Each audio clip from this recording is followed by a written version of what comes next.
Je vais vous laisser arriver parce que je suis à la bourre. J'étais au téléphone. Je vais pas me faire engueuler, non, quand même. On va mettre le fond blanc. On va rester là avec le texte en noir. On va se mettre en mode... On va se mettre en mode plein écran. Voilà. On est bon. On est ici sur Le Bon Coin. Le Bon Coin, parce que c'est notre application préférée. Hein. C'est parti. Je laisse le temps à tout le monde d'arriver. Bonjour à tous ceux qui sont déjà là. On va laisser quelques minutes un peu.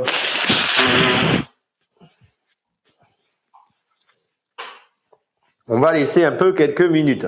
Hein. On verra ça. Donc ça c'est bon, ça c'est bon. On est bon à ce niveau-là. On est ici. On va vous faire voter hein, comme d'habitude. Voilà, on va aller sur la France. J'ai hâte. Alors oui, je vais un peu vous expliquer quand même, parce qu'il y a quand même des explications à donner. Bonjour, j'espère que ça va. Désolé pour le retard. J'étais en ligne, on va attaquer. Alors attendez, je fais les derniers réglages, parce que je vois qu'il y a des petits trucs qui vont pas, qui me conviennent pas. Je vais quand même, voilà. Ça c'est bon. Et au niveau de l'image,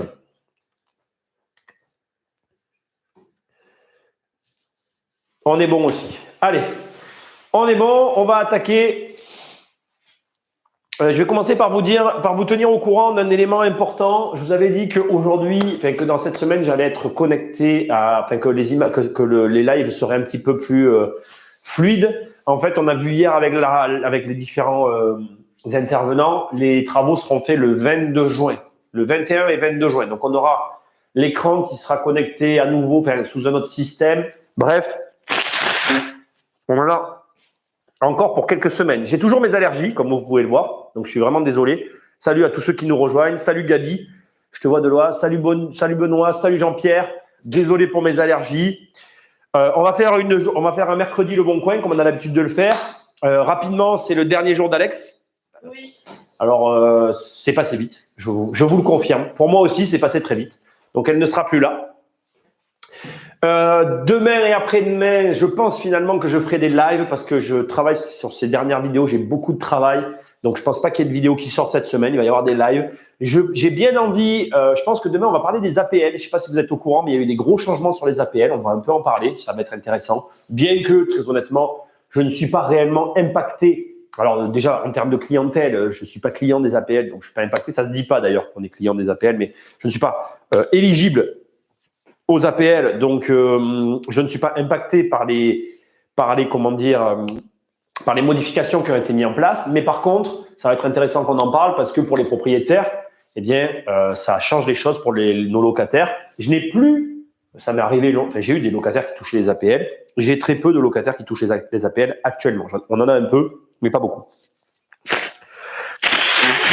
Donc, ce qu'on va faire, si vous êtes d'accord, c'est qu'on va commencer par j'aurais peut-être dû aller voir si j'avais des Kleenex avant d'attaquer. Parce que moi, il y en a encore pour quelques semaines hein, avec mes allergies. Je suis désolé. Il y a des jours comme aujourd'hui, je suis à un doigt de ne pas faire les lives parce que je suis fatigué. Ça me gave. Pourtant, je prends mes médicaments. Vous en fichez, hein, mais c'est assez embêtant pour moi à vivre. Aujourd'hui, je suis habillé un peu cool à cause de ça.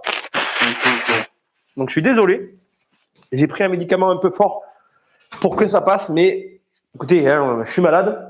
Je n'ai pas le choix. C'est pas grave. Je vais pas en mourir, mais on va faire avec. Allez, on va faire comme on a l'habitude de faire sur ces soirées Le Bon Coin. On va commencer par voter. On va définir ensemble où vous voulez, quelle région vous voulez que j'analyse. Et voilà, on va commencer par ça. Donc là, je vais si vous êtes d'accord, ignorer l'Île-de-France pour la simple et bonne raison que je trouve que l'Île-de-France est quand même relativement particulière. Je vais couper très simplement aujourd'hui en 4. Donc 1, 2, 3, 4. Donc je vais juste vous demander de voter. Donc on est combien? On est une petite dizaine. Ça suffit pour voter. Salut Flo, salut à tous ceux qui nous rejoignent. Votez, allez-y. Votez pour la région. Donc 1, 2, 3, 4. Vous mettez un numéro. On y va. Je prendrai la région en question. Allez, j'ai 1, 4. Allez-y, allez-y. On est motivé. Essayez un petit peu qu'on commence l'émission rapidement. Alors là, on a 3, 4. Allez, on va sur 4. Décidément, le sud de la France, vous aimez ça. Alors, 4. Allez, on part sur 4. Ça me va. De toute façon, c'est pas comme si je connaissais pas la région. Apparemment, il faut regarder hier. Ah, hier. Attendez, on n'en est pas là. On n'en est pas là. On va prendre les 3 départements là. Donc, très simplement, on va revoter avec des chiffres encore. Hein. Donc, en 1, on a la région Rhône-Alpes.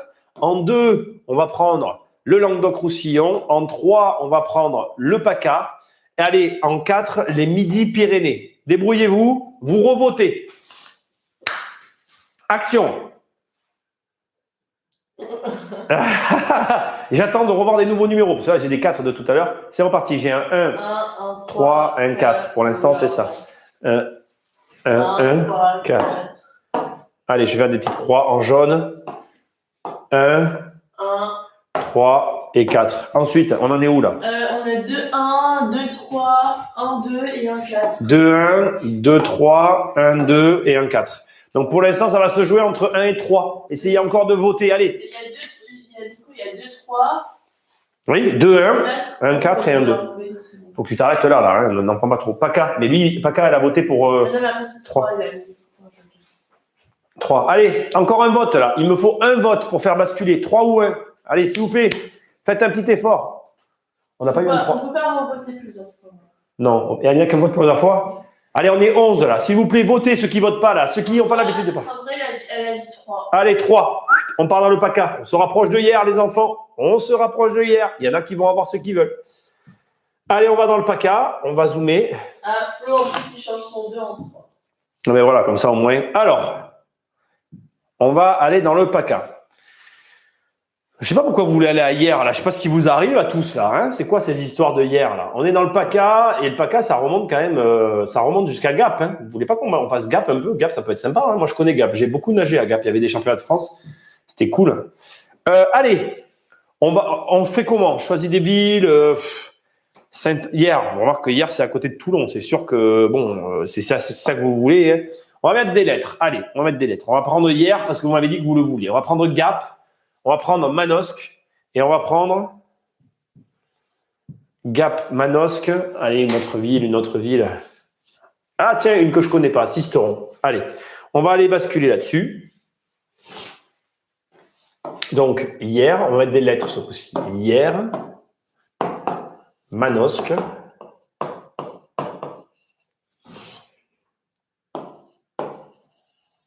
J'ai l'impression que je fais une faute, tu le sais? Fais voir un peu. Moi, je sais pas, je peux passer. J'ai l'impression de faire une faute. Non, c'est bon, il y a un S. Non, c'est bon, bon, après il faut un accent, mais bon, voilà. Hier, Manosque, Sisteron, et j'avais dit une 3e ville. Vous allez voter, hein, vous inquiétez pas, vous allez voter. Je suis en train de tout préparer. On va voter dans une seconde. Il me suffit juste de retourner. Non, pas Draguignan. Manosque, Sisteron, hier. Manosque, je l'ai mis. Ah oui, j'avais dit Gap. J'avais bien envie d'avoir Gap. Voilà. Allez, Gap, en souvenir de mon temps de nageur. Souvent, j'ai envie de nager d'ailleurs. Je pense que je vais reprendre. Ça me regarde. Allez, voilà. Vous allez donc voter. Il y a des lettres. Donc, A, B, C ou D. Sandra a dit D. D. Merci Sandra. Donc, on a un D. 2 D, 1 C, 1 A. Allez, encore un petit peu là. Votez s'il vous plaît. 1 A, 1 D, 1 C, 1 A. Attends, combien il y a de A alors? 3 A en tout. Ouais. 3 D, 2 Ouais. C. Voilà. 2 D, 1 D en plus. Bon, on va aller faire Gap. 1 A en plus. Mais, vous êtes chaud là? Allez, il faut voter encore. Ah, c'est moi qui ai dit liker et voter. Ouais, en votant, pensez à liker. Clac, clac. Alors, Encore un A. encore un A. Ah, on va faire hier. 1 D. 1 D. C'est tout? Bah, on est à égalité. Hein. Là, vous m'embêtez. Hein. Il va falloir que vous vous décidiez. Hein. Il me faut encore des votes du coup. Ça se joue entre Gap et hier. Le combat est dur. Vous savez ce qu'on va faire? Attendez, parce qu'il y en a plein qui votent plusieurs fois. Yvan. Non, vous savez ce qu'on va... Il a voté 2 fois, Yvan, il a dit 2 fois 1. Il a triché, c'est pas grave. Vous savez ce qu'on va faire? Comme on est entre midi et 2 et que j'ai du temps, ben on va faire les deux. Comme ça, au moins, on va pas se faire d'histoire. Quand on peut le faire, on le fait. OK? Allez, du coup, on commence en ordre. On va commencer par hier, on va finir par Gap. Ça sera le plus drôle, le plus fun. Donc, juste pour info, pour tous ceux qui ne connaîtraient pas bien la géographie, donc hier, c'est à côté de Toulon, on est ici sur la pointe. Gap, c'est en montagne et on n'est pas dans une station de ski, mais comme je vous dis, moi j'y ai fait pas mal de championnats de France là-bas, de natation, et c'est vrai que je connais bien la piscine de Gap et un petit peu les alentours. On n'est pas du tout dans les mêmes régions. On a ici un bord de mer, on a ici comment dirais-je, un spot plus nature. Gap, c'est plus nature. Je crois que bon, hier avec la mer, c'est une discussion qu'on pourrait avoir entre la mer et la montagne. Il y a ceux qui sont les amoureux de la montagne et il y a les amoureux de la mer. Longue discussion qu'on pourrait avoir. Personne n'a tort, personne n'a raison. On attaque. Alors, avant d'ailleurs de commencer, parce que c'est vrai que là, le problème que j'ai, c'est que je connais un peu ces marchés, donc ça me perturbe. Je prépare tout comme j'ai l'habitude de faire pour… Ah non, j'ai fait une faute. Voilà, donc sur hier, il y a 7 immeubles. Mais avant, je vais faire comme si je ne connaissais pas la région de hier. Pourquoi? Parce que toi qui regardes, peut-être que tu ne connais absolument pas cette région et ça va être intéressant que tu vois les specs, j'allais dire. Je suis désolé, je suis désolé. Je suis toujours malade aujourd'hui. Ça devrait aller mieux pendant ce live parce que j'ai pris un médicament un peu violent pour me passer ma problématique allergique. Mais bon, voilà. Donc là, ce que je fais, comme je fais à chaque fois dans ces lives, j'ai tapé la ville de hier suivie sur Google de l'appellation l'internaute tout attaché. LINTERNAUTE. D'accord? Une fois qu'on a tapé ça, on arrive.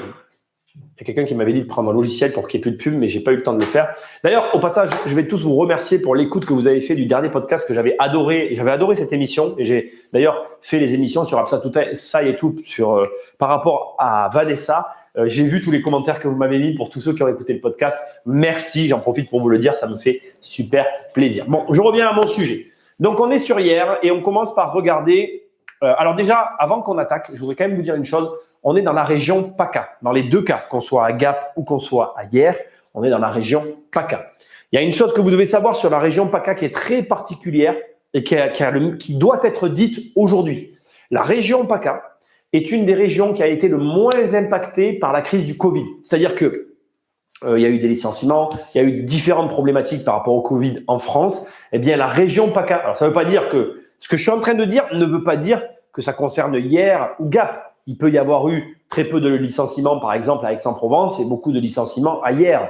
Mais de manière générale, les chiffres que j'ai vus sur la région PACA sont relativement positifs par rapport au reste de la France. C'est une région, avec la région lyonnaise, qui ont été relativement, entre guillemets, épargnées, si je puis m'exprimer de la sorte. Donc, je tenais à vous le dire avant qu'on attaque le cœur du sujet, parce que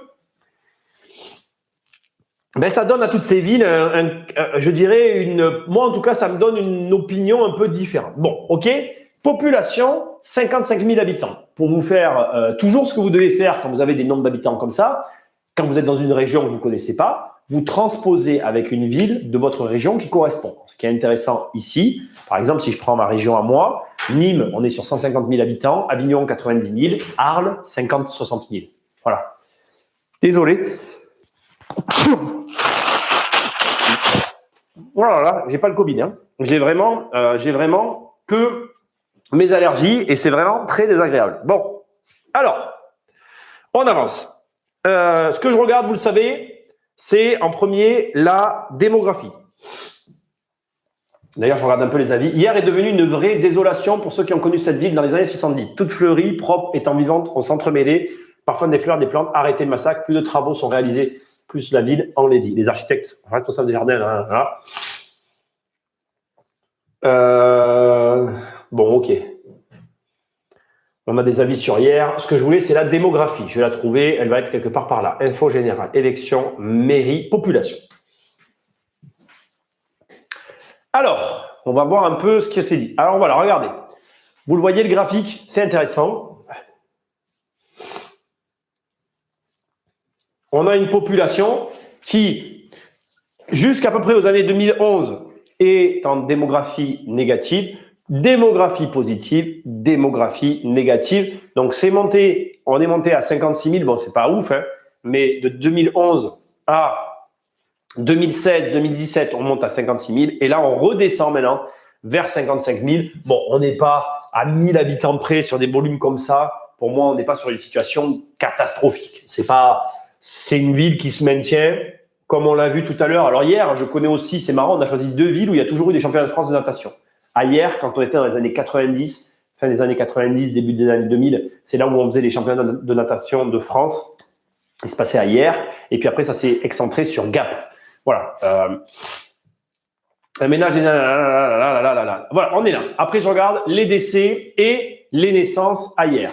Donc, les naissances, bon, sont quand même en décroissance et les décès sont, eux, en augmentation. Ce qui veut dire que, potentiellement, rien qu'avec ces deux éléments-là, la décroissance qu'on voit de la ville, elle est peut-être due au fait que hier est une ville de retraités.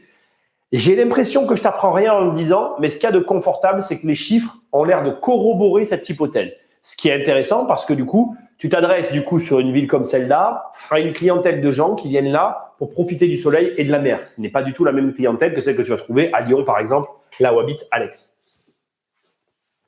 Bon, le camembert des hommes-femmes, on s'affiche un peu. Hein. Ça, c'est pas quelque chose d'important à mes yeux. Par contre, la répartition des tranches d'âge, elle m'intéresse. Du coup, on va voir si les éléments que je t'ai donnés sont validés ou pas. Regarde, ici, on a un camembert, d'accord? Ce camembert, il te donne en gros la répartition de la population dans la ville de hier. Donc, ce que je vais faire, c'est que je vais prendre du blanc et regarde. Pour moi, donc cette partie-là, les 60, 74 et plus de 75 qu'on retrouve ici dans le camembert, cette partie ici, qui je dirais est plus du quart, représente effectivement les retraités. Mais du coup, c'est quand même intéressant de voir ces éléments-là parce que regarde, les 30-45 ans qu'on retrouve, si je ne dis pas de bêtises, ici, sont à surface équivalente. Et là, sur cette partie, on peut clairement parler de travailleurs. J'écris mal, désolé. Travailleurs, retraités. OK? Donc, regarde, c'est quand même un camembert qui est relativement équilibré. Donc, l'image d'une ville que de retraités, eh bien, à mon sens, elle est peut-être un petit peu, elle est réelle, mais c'est quand même assez bien réparti. Puisqu'après, ici, on se retrouve avec les jeunes. Bon, les jeunes, sachant que dans les jeunes, moi, j'ai englobé, voilà, on part de 30 à 14 ans. Il est possible que là, il y ait une zone de travailleurs, quoi. Chez les jeunes, de toute façon, tu vas retrouver des travailleurs. Pourquoi? Parce que, en fait, si tu veux, quand tu commences à avoir généralement vers 27, 30 ans, tu travailles, hein, dans le pire des cas. Parce que bon, après, il y a des médecins, mais on ne va pas en parler. Donc, globalement, on a une ville qui est quand même pas répartie de façon, c'est pas que des retraités, c'est ça que je veux dire. Donc là, on a la même chose en nombre d'habitants, ça corrobore à peu près ce que je t'ai dit. Donc après, c'est sûr que si tu commences à considérer que de 45 ans à 75, t'es vieux, alors moi, dans 5 ans, je suis vieux, hein, mais si tu commences à considérer ça, effectivement, on a un gros paquet de personnes âgées, entre guillemets. Ça m'embête de dire que je suis chez les âgés, mais bon, c'est comme ça.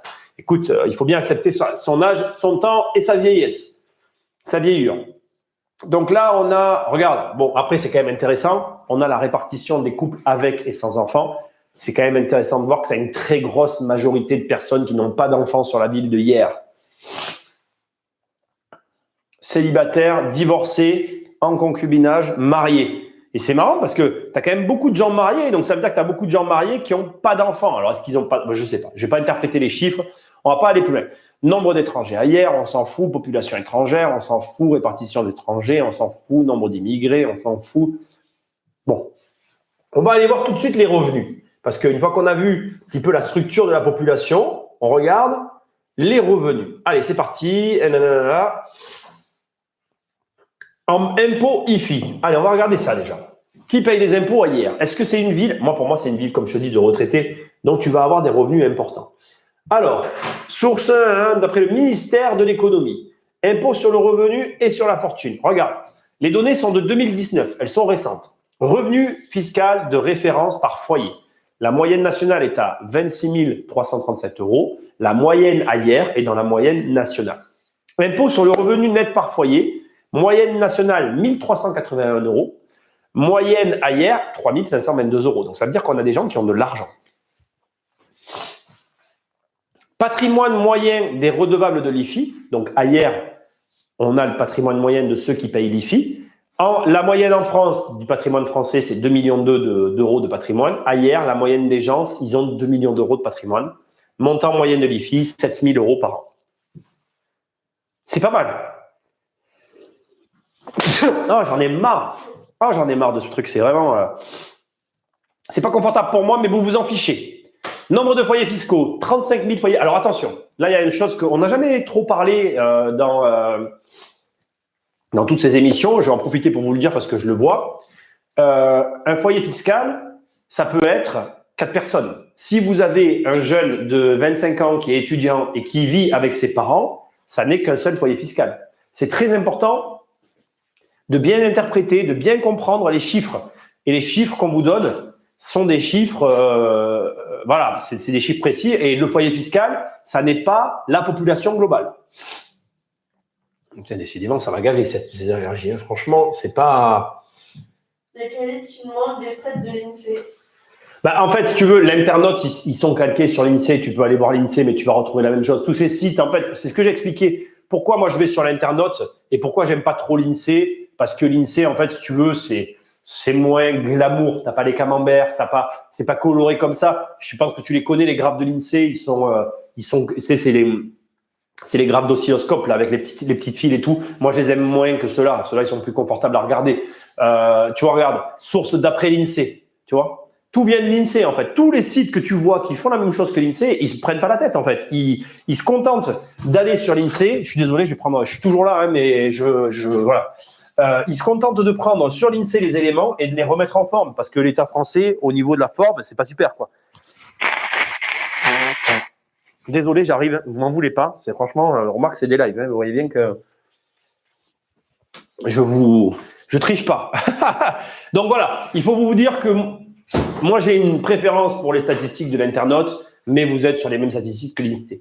Évolution nette des salaires nets mensuels moyens. Donc c'est plutôt vers la hausse. Les salaires par CSP à Hyères. Les CSP, c'est un indicateur des cadres des villes. Vous avez, d'ailleurs, c'est quelque chose, c'est un terme qu'on entend très souvent, vous avez des sociétés qui ne visent que les CSP. Les cadres à Hyères sont payés 3 758 €, ce qui est très correct par rapport à la moyenne nationale. On a une évolution de salaire. Bon, je vais en venir à la conclusion, je ne vais pas m'étaler plus, on peut passer des heures sur ces sites à regarder des statistiques. Pour moi, vous l'avez compris, la ville de Hyères, c'est quand même une ville où il y a de l'argent. Donc, je le sais parce que je connais aussi le marché, c'est quand même une ville qui est assez chère. Je ne m'attends pas à trouver des immeubles ultra rentables. D'ailleurs, la preuve, il n'y a que 7 immeubles à vendre sur Hyères, ce qui est très peu. Et vous allez voir que les prix vont être relativement élevés normalement. Donc là, je les ai classés, je vais les classer par prix croissant, du moins cher au plus cher, il n'y en a que 7. Et vous allez voir que je ne m'attends pas à grand-chose. Donc, immeuble à Hyères, 130 mètres carrés, 213 000 € à vendre. Mur d'un local commercial dans la partie médiévale de Hyères, à 800 mètres de la mairie. Donc là, on n'est même pas sur un immeuble, on est juste sur 130 mètres carrés de murs commerciaux. On peut en acquérir en plus. Donc ça, c'est un restaurateur. Bon, alors là, typiquement, on est dans ce que je vous ai toujours dit. On a un restaurateur qui vend son mur et ses fonds. On peut acheter, comme il l'explique, soit que les murs, soit le fond, enfin, soit l'un et l'autre, soit les deux. Possibilité de l'immeuble complet comprenant le local plus 2 appartements sur chaque. Ah, le mec est malin. Ça, là, vous voyez, on est sur quelqu'un de malin. En gros, je vous explique, on n'a pas de photo, c'est facile. La personne propose à un prix attractif simplement le local. Mais il a la possibilité d'acheter tout l'immeuble. Il faudrait voir les conditions, mais à mon avis, c'est le même vendeur qui a le restaurant qui a pu acheter l'immeuble. En gros, l'agent, qu'est-ce qu'il fait? Il propose juste le local pour une valeur relativement basse et il laisse entendre que si on est intéressé par les 2 autres locaux en plus et les logements, plus local indépendant, il faut en parler par téléphone. Ça lui permet de toucher un plus large public parce que tu vas avoir plus de gens qui vont avoir 213 000 euros que de gens qui vont avoir 500 000 euros. Après, encore une fois, c'est ce que j'expliquais dans la précédente émission. Il faut comprendre que dès que tu passes les 350 000 euros grand max, il y a beaucoup moins d'investisseurs. La plupart des investisseurs, ils ont un budget compris entre ils arrivent à aller à 250, 300 000 euros. Dès que tu commences à taper de l'immeuble à 500, 600 000 euros, tu es dans la minorité des investisseurs. OK?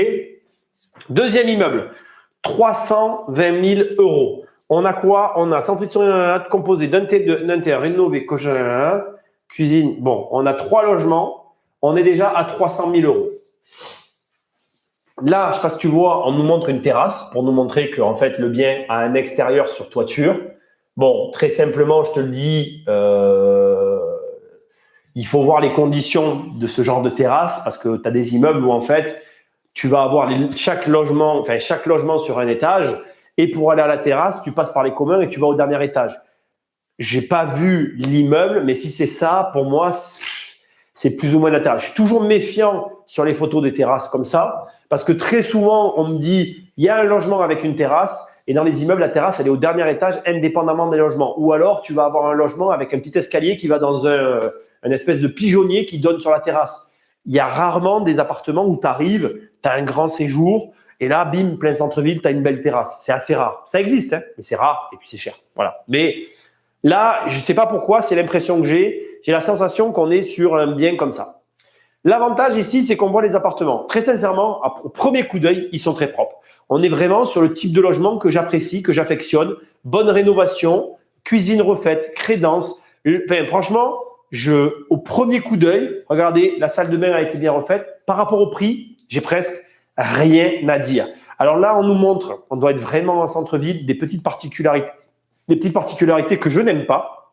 Souvent en centre-ville, des fois entre les immeubles, tu vas avoir comme ça des petits couloirs comme celui-là et c'est souvent des nids à histoire. Pourquoi? Parce que regarde, ici par exemple, tu vas avoir de l'écoulement d'eau pluviale qui va être bloqué par un amas de quelque chose qui est lié avec le voisin.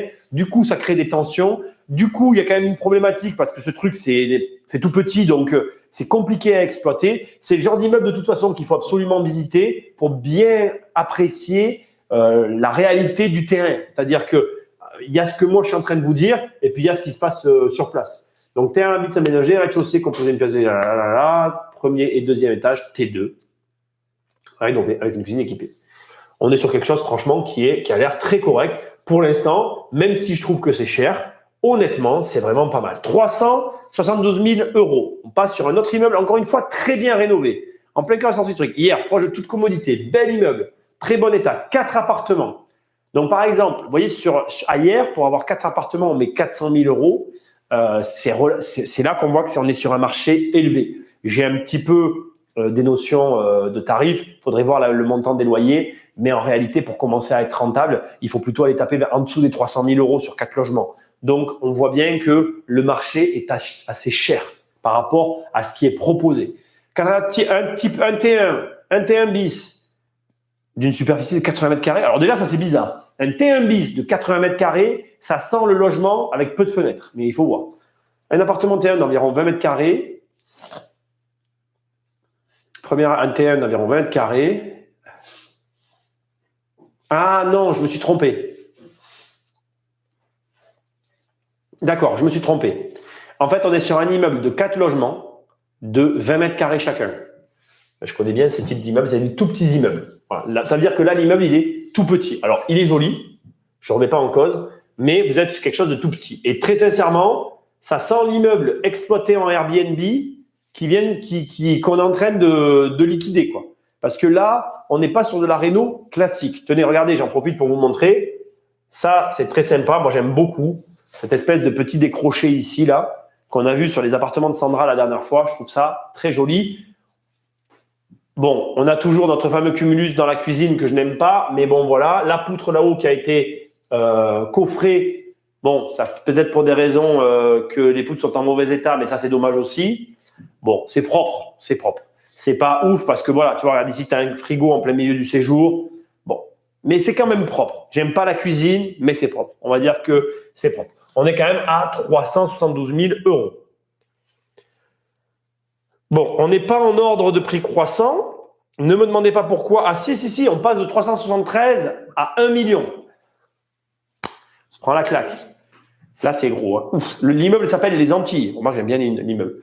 Si dans le quartier résidentiel à 10 minutes du centre-ville, il y a 6 appartements T3.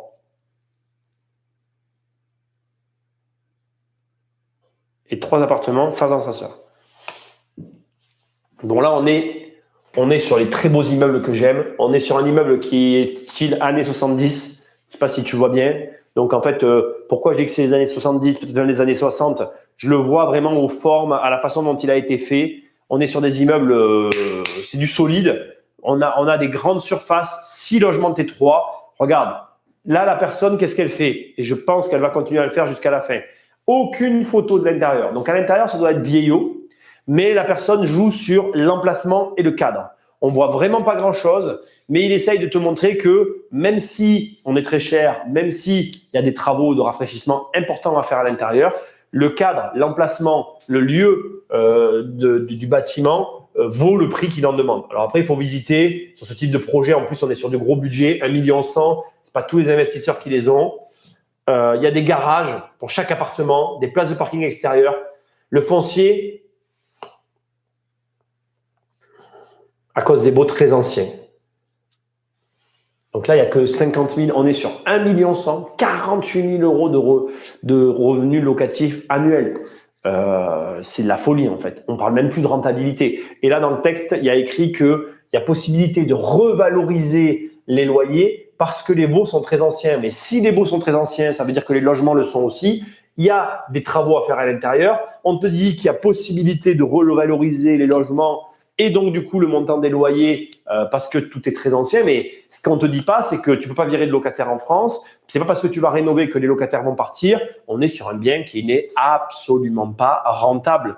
Mais je ne suis pas surpris. On est sur le quartier de hier. Alors, on aura vu, si on résume, des studios relativement propres, mais qui sont en fait des logements Airbnb dont les gens se débarrassent. On aura vu, on aura vu de l'extérieur 2 immeubles, parce que là, on en a un deuxième. Ouh là là.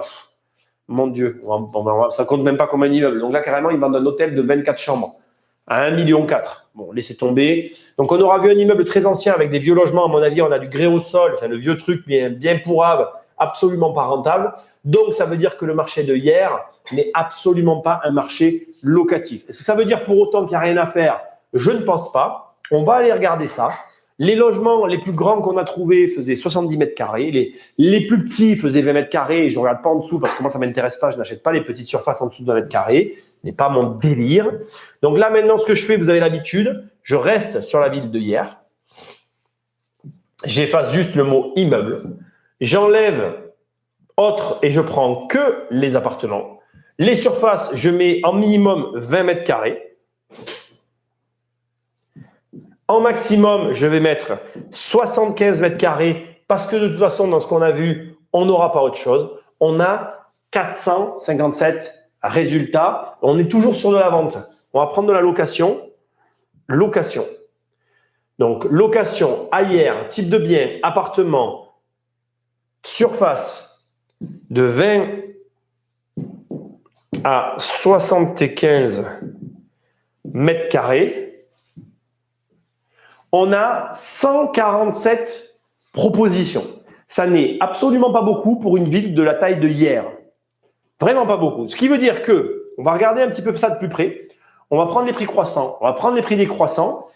À mon avis, c'est une ville intéressante pour investir, mais il y a un problème, c'est qu'il n'y a pas d'offre. Et ça ne m'étonne pas parce qu'on est sur un marché très tendu. On est sur un marché dynamique à côté de Toulon. Il y a du travail.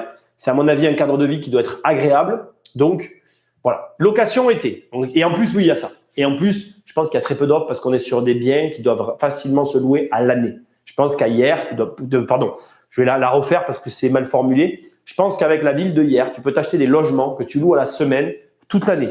Comme tu es en bord de mer, tu bénéficies du cadre et tu dois pouvoir toucher du voyageur, de la personne qui vient travailler sur Toulon, qui veut être en bord de mer et qui va louer ton logement à l'année. Est-ce que tu regardes les questions, Alex? Oui, c'est bien, d'accord. Alors, c'est sûr, il n'y en a pas. Il n'y a rien à dire, en fait. Les gens parlent entre eux, en fait. Alex, c'est ton dernier jour. Il va falloir être sérieuse. Oui. Premier prix, je ne le regarde pas parce que c'est écrit location d'été. Premier prix, donc vrai premier prix, 320 € pour 22 mètres carrés. 290 € de loyer, 30 € de charge. Et on est sur un professionnel qui prend la photo. Je ne sais pas si tu vois, c'est propre, c'est pas oufissime. On est sur du grille-pain. On est, je ne sais pas si tu vois ici, sur de la cuisine où on a posé le plan de travail sur des tasseaux et où on a laissé entre le frigo et la machine à laver, à vue de nez, je dirais qu'il y a au moins 5 cm, si ce n'est pas 7 ou 8, de trous. Hein. En gros, on va dire que, imagine que là, j'ai un plan de travail. Et bien ici, là où il y a ma main, il doit y avoir un espace à peu près comme ça entre la machine à laver et le plan de travail. Tu peux passer ta main, le truc qui ne sert à rien. Mais c'est ce qu'ils ont fait. Voilà. On n'a pas à première vue de goulotte, mais on a quand même 2 grandes fenêtres double vitrage. Voilà, une salle d'eau où on a changé le meuble salle de bain, mais où on a strictement rien fait d'autre. Vieux carrelage, vieux bac à douche, bref, tout ce que j'aime. Bon, on est sur du logement ultra basique, ultra facile à concurrencer. Donc, clairement, on va continuer à monter un peu en prix. Je ne vais pas prendre le deuxième, je ne vais pas prendre le troisième, je vais aller un peu plus bas. Mais il n'y a rien de particulier. J'aimerais bien avoir un beau. On est très rapidement à 450 €. Je ne suis pas surpris parce que, encore une fois, je m'attends à un marché comme celui-là. C'est-à-dire que, regarde, ici, on va prendre celui-là. 450 €. Regarde-moi ça. Alors, j'ai horreur. Si tu vas sur le Bon Coin et que tu ne veux pas payer, parce que là, on a quoi? On a un propriétaire qui ne veut pas payer, en fait. Il ne veut pas payer les 7 photos. Donc, qu'est-ce qu'il fait? Il prend une photo et il la découpe en 4. Ne fais pas ça. Paye les 7 photos ou alors ne les paye pas. C'est moche. C'est moche, regarde. Si je zoome dans une photo, conclusion, tu vois quasiment rien. Alors, il y en a qui vont me dire « Oh, si, tu n'as pas raison, Nicolas, c'est pas moche. On peut regarder. » Oui, enfin bon, ça fait vraiment… voilà. Moi, je trouve que c'est pas… Ah, mais pourquoi ça fait ça? J'ai des questions. Vas-y. Pour créer de nouveaux logements, il me faut un nouveau compteur électrique. Pour créer de nouveaux logements, il me faut 2 nouveaux compteurs électriques. Comment faut-il faire pour les installer? Combien ça coûte environ? Déjà, le problème des compteurs électriques, je ne peux pas te répondre parce que ça dépend des régions. Donc, selon ta région, les prix seront différents des miens. Alors, c'est pas énorme hein, l'écart de prix, mais il y a un écart de prix quand même qui est existant. Ensuite, t'as pas que les compteurs électriques. Quand tu divises, tu as un certain nombre de frais, d'autorisation à obtenir. Il y a des démarches administratives. La vérité, c'est qu'il va falloir que tu fasses l'ensemble des démarches si tu veux être dans la légalité. Moi, comme je l'ai expliqué plusieurs fois, ne divise pas si tu ne veux pas toutes les démarches. Voilà. Après, je ne vais pas ici… c'est pas le propos de ces émissions aujourd'hui que d'expliquer comment on procède sur une division. Par contre, ce que je peux te dire, effectivement, tu vois, par exemple, typiquement, moi, dans ma région, pour 2 logements, j'en aurai pour à peu près entre 3 et 5 000 € pour l'ensemble des frais. Après, il faut voir. Ça va dépendre de plein d'éléments que je ne maîtrise pas. Ça peut être 3 comme 5. Tu vas peut-être me dire qu'il y a un gros écart, mais ça va vraiment dépendre du bien, de ce qu'il y a à faire pour l'obtenir. Je sais pas si… Bon, je reviens sur le sujet. Tu me poseras les autres questions après. Juste pour vous dire que ce logement est quand même à 450 € et il est moche. Voilà, je voulais quand même le dire. Je vais continuer à regarder un peu les logements. Je vais descendre parce que les studios sont vraiment… J'ai pas vu de beaux studios pour l'instant. J'ai pas encore vu un studio qui me fait me dire « Waouh, on est sur de la méga rénovation ». Globalement, c'est très moyen. Donc, ça veut dire, j'insiste, la ville de Hyères, à première vue, elle a un problème, c'est qu'elle n'a pas assez d'offres. Mais, par exemple, par rapport à ma manière de travailler, regarde-moi celui-là. Hein. 500 €, c'est un P2. Quand tu vois l'appartement, tu prends peur. Hein. Là, on est quand même à 500 € de loyer. On est sur un 2 pièces et on est sur quelque chose de très moche. C'est pas compliqué de faire mieux que ça. Ce qui veut dire que il n'y a rien à la vente en immeuble. Bon, ça, j'ai envie de vous dire, ça fait pas… Les immeubles, fort heureusement, ne font pas tout le marché, mais c'est quand même problématique. Et ça veut dire aussi que du coup, il y a une carte à jouer. 147 offres, c'est pas énorme pour un marché de 55 000 habitants. On va regarder, on va comparer avec une ville comme Arles, juste pour voir, et vous allez voir que on va voir, je le sais pas. C'est voilà, les appartements que je vais pas m'attarder parce que je trouve que les appartements ne sont vraiment pas super. On va prendre les derniers prix, si vous voulez bien, juste pour que je vois les grands apparts. Dis-moi les autres questions pendant ce temps. Apparemment, déjà, il faut donner les grandes surfaces pour les colocs de 100 mètres carrés. Parce qu'apparemment, les prix sont plus intéressants sur les grandes surfaces. Oui, bien sûr. Mais le problème, si tu veux, des grandes surfaces, c'est que c'est pareil.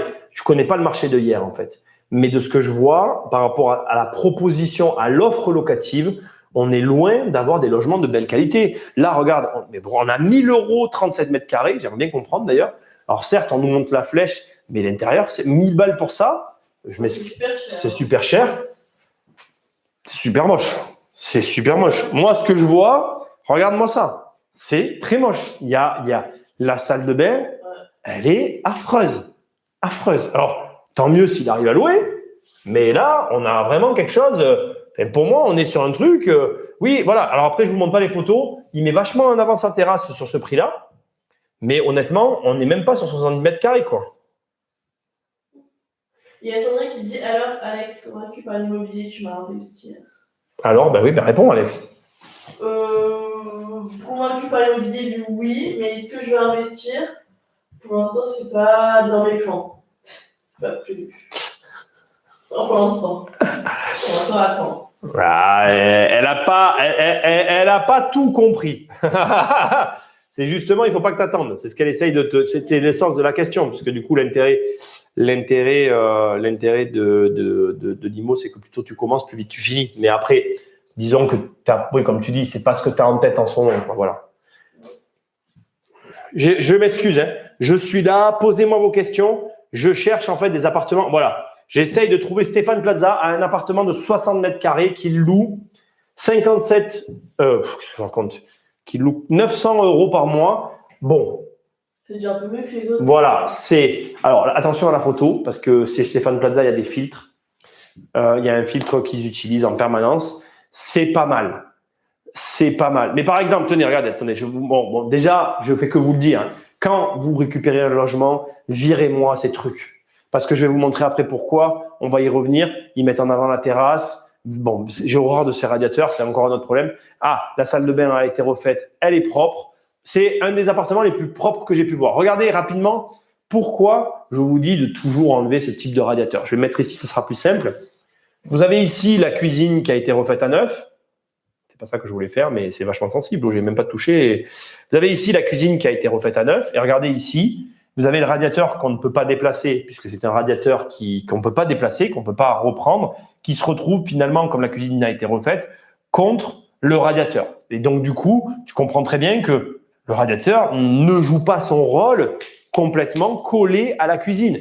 N'hésitez pas à enlever les… Alors, même si vous êtes dans des copropriétés comme ça, vous faites la demande auprès de la copro, vous vous déconnectez du gaz et vous virez tout ça. Franchement, pour de la location, enfin, moi, je vous le conseille, c'est ce que nous, on fait. Il n'y a pas de nécessité à être au gaz de ville pour des locataires. D'abord, ça fait un abonnement en plus. Ça fait de l'entretien en plus pour le locataire que souvent, ils ne font pas. Et donc, voilà. Donc, ce qu'on va retenir sur la ville de hier avant de passer sur la ville de Gap, c'est premièrement que c'est une ville où il y a, à première vue, très peu de propositions d'immeubles et donc de biens à la location. Deuxièmement, il y a une offre locative très faible, avec un niveau de qualité très peu élevé. Il faudrait, et à mon sens, je pense que je fais une erreur grossière ici, j'en ai conscience et je tiens à le préciser, pour réellement aller au bout de cette analyse, il faudrait que j'aille sur Airbnb et que je regarde le type de logement qui est à la location sur Airbnb à hier. Pourquoi ? Très clairement, on est en bord de mer et j'ai complètement conscience que sur ce marché-là, il doit y avoir une très forte demande locative en bord de mer. Et donc, j'en ai complètement conscience. Je ne vais pas le faire ici parce que l'émission durait des heures et on va rester sur hier. Et j'ai aussi conscience du coup que l'offre que je vois là, elle ne représente pas réellement le marché. Parce que du coup, il manque toute une partie des biens qui se retrouvent, eux, sur, comment on appelle, Airbnb. Donc, pour moi, je vous le dis comme je le pense, c'est une ville qui, à prime abord, m'intéresserait. Voilà. Personnellement, c'est une ville qui pourrait m'intéresser parce que je me rends compte finalement qu'il n'y a pas grand-chose à la location en fait. Et du coup, par rapport au tarif, alors le tarif est un peu prohibitif parce que les prix sont très élevés, ça je peux l'entendre, mais ouais, ça pourrait, à mon avis, ça doit être intéressant. Je pense que c'est intéressant d'ailleurs. Je pense même pas que ça pourrait, je suis même convaincu. J'ai une question du coup à part ça, c'est quelle serait la stratégie pour rentrer sur ce marché où le prix du mètre carré est élevé? Ça, c'est une bonne question. Déjà, c'est marrant, je sais qu'il y a Sandra. Je passerai du temps, parce que c'est les discussions que j'ai eues tout à l'heure avec Sandra, Déjà, je commencerai par être présente sur le marché, c'est-à-dire que je passerai beaucoup de temps sur le marché pour être en contact avec des personnes qui sont susceptibles justement de m'apporter des affaires. Parce que c'est pas parce que sur le Bon Coin je vois pas d'affaires qu'il n'y en a pas.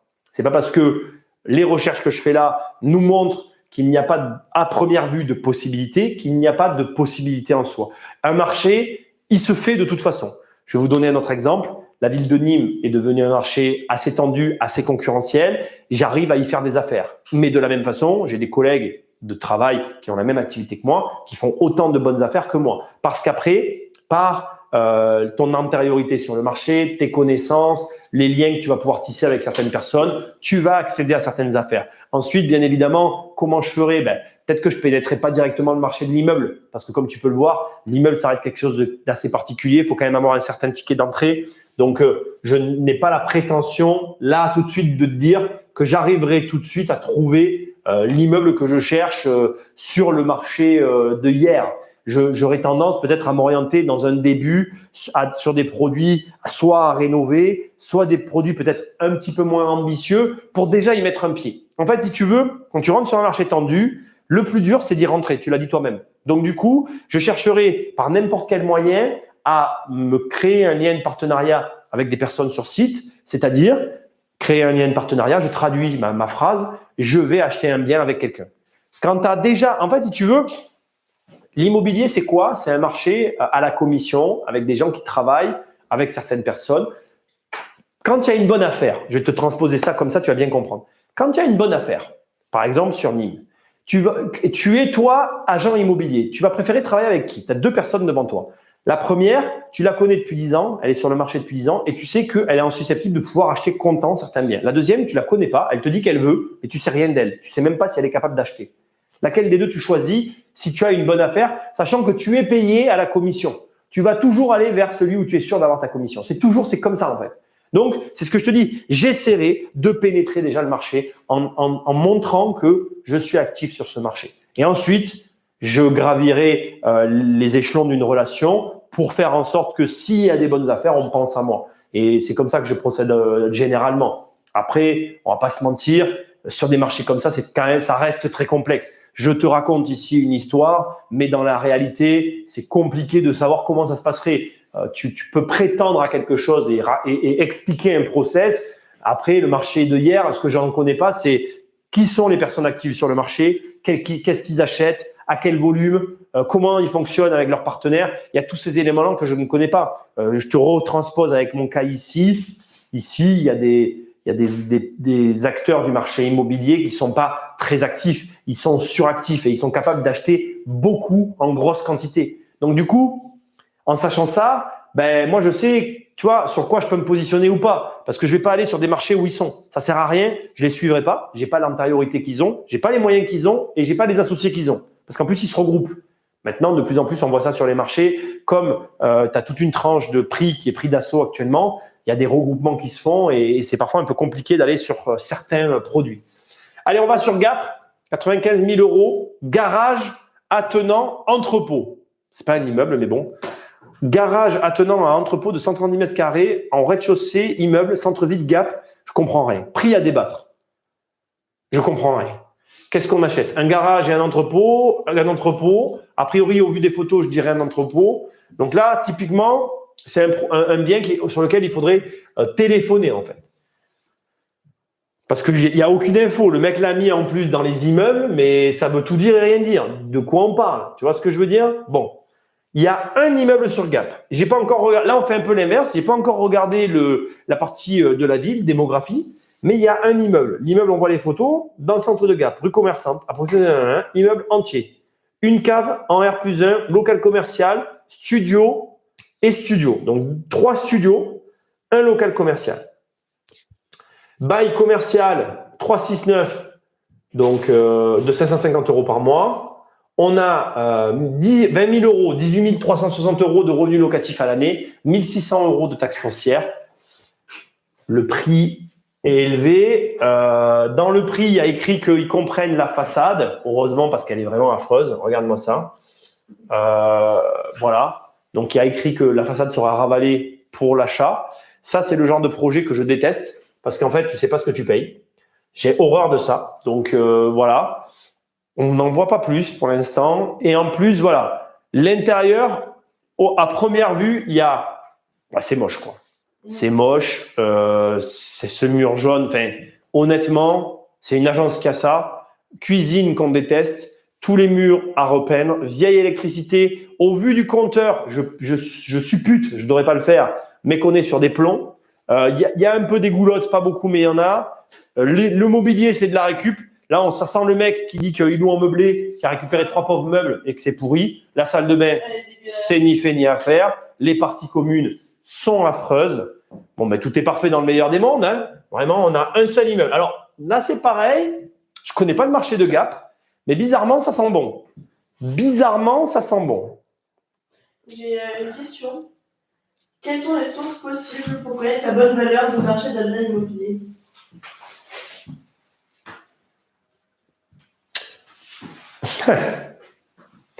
Ta question, elle est rigolote parce que moi, j'ai gagné ma vie dans l'immobilier parce que justement, j'ai souvent acheté des biens à des prix qu'ils ne les valaient pas parce que personne ne voyait la vraie valeur des biens immobiliers. La question que tu poses, c'est le savoir-faire que j'ai développé. C'est-à-dire que moi, aujourd'hui, j'achète des biens sur lesquels… Il n'y a pas longtemps, j'ai eu un client au téléphone, un membre de la formation. Il a vu dans le groupe privé une proposition d'un bien qu'on lui a fait, puisque nous, avec l'agence, maintenant, on propose des biens aux membres du groupe. Il m'a appelé parce qu'il était peut-être intéressé. On a discuté. Et d'ailleurs, Pablo, si tu regardes cette vidéo, je te fais un clin d'œil avec grand plaisir parce que j'ai adoré notre discussion. Il m'a dit oui, mais tu vois, comme tu me l'as appris, je vois quelque chose que les autres ne voient pas. En fait, tout le jeu est là, en fait. C'est-à-dire que la vraie valeur d'un bien, j'ai envie de te dire, personne ne la connaît. Et toi, tu vas devoir apprendre à développer dans tes biens immobiliers que tu achètes, justement, cette sensibilité qui va te permettre de faire quelque chose que les autres n'ont pas vu. Je vais te donner un exemple tout bête. Je vais t'inviter à regarder la série de vidéos que je suis en train de faire sur l'appartement qu'on rénove. Et dans la série de vidéos, je donne une petite information qui vaut de l'or, en fait. Et je suis sûr que tout le monde est passé à côté. Je t'explique qu'on suit la rénovation d'un seul des appartements de l'immeuble et que l'appartement du dessus, je ne le rénoverai pas parce que j'ai la possibilité de faire un étage. Et ce détail fait que ce bien immobilier-là ne vaut pas le prix que je l'ai payé. Pourquoi? Parce que quand je vais faire cet étage, je vais tout de suite agrandir le bien, agrandir sa valeur, changer sa configuration et je vais du coup le transformer. Et donc, il n'y a pas de réponse à ta question. Il n'y a pas de moyen de savoir ça.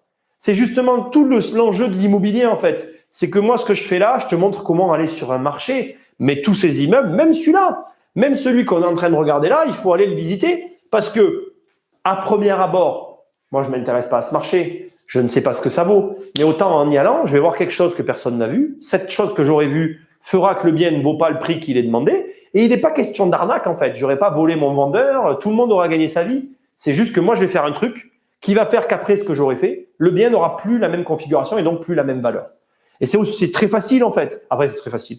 Ça fait 20 ans que je fais ça. Donc, bon, c'est sûr que ça me paraît facile, mais il n'y a pas de moyen de savoir la valeur d'un bien. Il n'y a aucun moyen de le savoir. Le seul moyen, c'est d'y aller et de s'imprégner. C'est ce que je te disais tout à l'heure. Après, un marché, il faut le pénétrer. Donc, le jeu, c'est pas que tu te cantonnes à ça. Moi, quand j'ai commencé, j'étais pas en mesure d'avoir la certitude de tout ce que je faisais. Quand j'ai commencé, j'ai acheté un premier appart.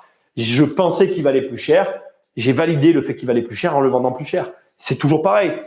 Là, moi, tout ce que je t'explique, par exemple, on continue avec l'image que je te donnais tout à l'heure. Tu regardes cette vidéo où je t'explique cet appartement que je peux agrandir. Je suis en train de te dire que si je fais ça, je gagnerai plus d'argent. Mais la vérité, c'est que j'en ai aucune preuve. Il n'y a que le jour où je vais revendre que j'aurai la validation de ce que je suis en train de te dire. Mais ça aussi, c'est pareil. Regarde, pourquoi je te dis ça?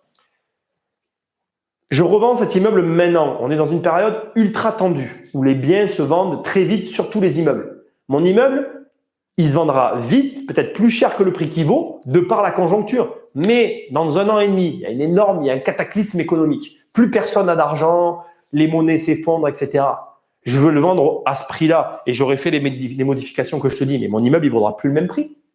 Donc, tu comprends bien que tu me poses une question sur laquelle il ne peut pas y avoir une réponse que tu attends, en fait, parce qu'il n'y a pas de réponse. Il y a ce que tu as développé toi comme compétence. Donc, c'est moi qui vais te poser des questions. Du coup, qu'est-ce que tu as développé comme compétence? Est-ce que tu es capable aujourd'hui, quand tu visites un bien, de voir ce qui doit être fait et pas fait pour justement l'améliorer? Est-ce que tu as des marchés que tu favorises? Est-ce que tu t'es spécialisé dans l'immobilier? Tu vois, tous ces détails mis bout à bout vont faire que tu vas être capable ou pas d'arriver à faire ce que quelqu'un comme moi fait. Tu vois, ça, c'est un premier élément. Et deuxième élément, dans quelles conditions tu vas valider la valeur de ton bien? C'est-à-dire que combien on voit de gens, là en ce moment, on parle pas mal avec Fabienne, vous allez la voir sur la chaîne, on fera une émission avec Fabienne. Avec Fabienne, on a beaucoup parlé, on parle beaucoup là d'un bâtiment qu'on va rentrer, que je suis très content de rentrer, mais sur lequel on a un désaccord sur la valeur du bien. On a un désaccord fondamental sur le prix de vente du bien. Bon, le problème qu'il y a, c'est pas la valeur que le propriétaire en veut, c'est la valeur que le marché est prêt à en payer au moment où il le vend. Tu peux me dire que ton bien, il vaut 10 millions d'euros, on peut mettre le prix sur Internet et il y sera le prix. Mais après, derrière, il faut qu'il y ait quelqu'un qui paye. Donc, la valeur d'un bien, elle est inhérente au contexte dans lequel tu le mets à la vente, en fait. Toujours pareil, je te donne aussi un autre exemple. Il y a 1 an et demi maintenant, j'ai vendu tout mon patrimoine. Il y a certains immeubles que Fabienne m'a vendu d'ailleurs, où je lui avais dit, mais tu ne les vendras jamais, il faut que je les découpe. Et elle me les a vendus. Mais la conjoncture m'a permis de les vendre. Et je suis sûr que quelques années avant, je ne les vendais pas en un seul morceau, en fait. Donc, c'est marrant de voir que ta question, elle n'a pas de réponse. Et elle n'en aura jamais. Et celui qui y répond, il te ment, en fait. Parce que même moi, tu vois, comme je t'explique, tu vois, Gap, je vais avoir une évaluation de quelque chose, mais après, il faudra que je valide cette évaluation par le contexte, par la ville, par tout ce que j'en sais. D'ailleurs, pour ça qu'on va un petit peu…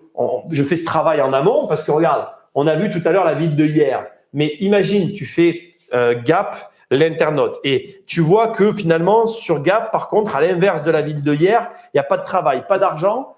Merde. Il n'y a pas de travail, pas d'argent. Tu vois ce que je veux dire? Il n'y a pas un contexte favorable pour que des gens t'achètent ton bien immobilier. Bon, ben là, c'est pareil. La valorisation que tu as du bien, elle est différente. Là, tu m'as mis une pièce, là, c'était pas mal.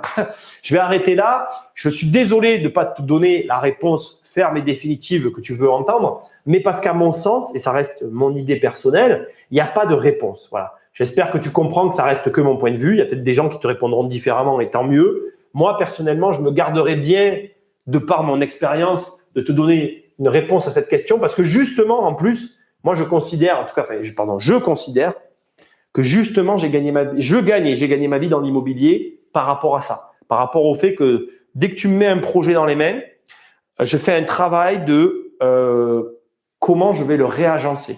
Pour te donner encore un tout dernier exemple et après j'arrête. Là, on est en train d'acheter un bien assez important en termes de tarifs et cet achat, on a fait tout un plan sur l'acquisition de ce bien dans le cadre où on aurait certains locataires qui partent ou je ne sais quoi. Et en fait, ce qui est intéressant de voir, c'est que ce plan qu'on a fait modifie les revenus locatifs du bien. Enfin, je ne modifie pas le bien, mais ça modifie le rapport que j'ai en soi à mes locataires. En gros, je vais te le dire autrement, c'est un bien que j'achète où il n'y a que 2 locataires. Et avec ce que je fais, sans rien changer quasiment, en faisant quelques petits réglages, je pourrais me retrouver avec alors je ne vais pas dire de bêtises, 2, 3, 4, 6 locataires. Tu te rends compte, je pense de 2 à 6 en faisant pas grand-chose. Alors, on est bien d'accord, aujourd'hui, il y aura toujours 2 locataires, donc ça ne va pas être très… il ne va rien se passer de ouf. Mais ce que je veux te dire, c'est ça, c'est que du coup, à chaque fois que j'achète quelque chose, eh bien, voilà, j'ai ce réflexe de me dire qu'est-ce que je vais faire pour transformer la valeur du bien. Donc, tu dois le faire et du coup, la valeur, c'est à toi de l'estimer. En fait, j'ai pas d'astuce là tout de suite à te donner pour estimer la valeur d'un bien. J'espère que j'ai répondu à ta question. Tu peux me confirmer, Alex, qu'il est content? Il n'a pas répondu. Bon, Gap, 40 000 habitants au lieu de 55 000 pour hier. On est sur des structures de ville assez proches. Je trouve ça intéressant. Alors, on n'est pas sur la même structure. On a une ville en montagne et on a une ville qui est en bord de mer. Ça n'implique pas les mêmes choses. Bon, ne lisez pas les commentaires parce que là, tu vois, il y a écrit radin, consanguin. Bref, c'est pas super, quoi. Alors, population. Allez, c'est parti. Est-ce qu'on a une démographie positive ou une démographie négative? Ah, regarde. D'après l'INSEE, je fais la remarque pour ce qu'on m'a dit. Pour moi, regarde, c'est marrant. Alors, c'est mon interprétation. Après, tu me diras la tienne. Hein, mais regarde, par rapport à la courbe de hier, on a quand même une courbe qui se maintient. On est sur une structure de ville, pas que je préfère, pas que je favoriserai, mais qui correspond déjà quand même plus à quelque chose que j'aime. Tu vois, tout à l'heure, on avait une montée puis une descente, et là, on a une montée et un maintien. C'est quelque chose qui est appréciable. Et je me dis que même si là, on est dans une rechute, je vois bien le truc qui va rester dans ce schéma-là. 40 000 habitants, on est quand même, je connais Gap, hein, c'est quand même un petit peu éloigné. Enfin, je connais, j'y suis allé régulièrement, je sais y aller, donc voilà. Je veux dire, j'en ai une notion. On va regarder les décès et les naissances, parce que vous savez que j'aime bien ça. Bon, là, c'est pareil, regarde, c'est des configurations que j'aime bien. On est sur quelque chose, les naissances, bon, elles ont une tendance à décroître. Les décès sont en train de prendre le pas sur les naissances. On est dans un carrefour de croisement. Et malgré tout, en parallèle, on a une population qui se maintient. Ce qui, pour moi… C'est des chiffres de quand? On s'arrête en 2018 sur tous les chiffres que vous voyez. C'est vrai qu'il y a des chiffres de 2008. Non, ça va de 99 jusqu'à… Là, on est en 2017 et là, tu as 2018. Le dernier point, c'est 2018, les chiffres qu'on regarde depuis tout à l'heure. Ensuite, homme-femme, je m'en fiche. Répartition de l'âge, parce que vous savez que j'aime bien regarder ce camembert aussi. On va le regarder ensemble vite fait. On l'a là. On va le descendre. Est-ce que je vais y arriver à être nickel? Oui. Stylo. C'est parti. Alors, regarde. Là, j'ai toujours besoin un peu de m'éloigner. Ne m'en veux pas. Plutôt homogène. Ouais, c'est plutôt homogène. Je suis assez d'accord avec toi.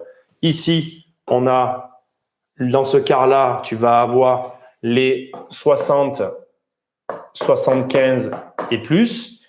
Là, 30, 59 du vert à ici. 30, 59.